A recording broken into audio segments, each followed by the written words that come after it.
Madinai Munawvarada turib do'stlar, bularga ham nasib qildi. Chin dildan xursand bo'ldim do'stlar, qaranglar.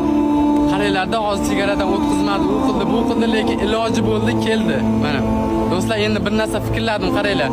Bu dunyodan o'tamiz, hammamiz bu dunyoda abadiy qolib ketmaymiz. Bir kun o'lganimizda, oxiratda Allohim bizdan qani vizang, qani savoblarga to'la vizang, qani desa nima qilamiz? Yo, vatanimizga qaytib kela olamizmi? To'g'rilab keladi. Aytinglarchi. Do'stlar, yaxshi niyat qilinglar. G'iybat, mish-mish qilmanglar. Hozirgi kunda juda ko'payib ketdi. Mish-mish aktiv uchun qilyapti, aktiv uchun bu qilyapti. Qaranglar mana misol. Bironta narsani ko'ringlarda mana. Videoga olish mumkin emas degan narsani ko'ryapsizlarmi?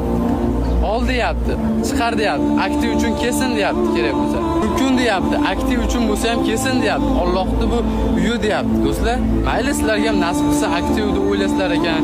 Nasib qilsa mana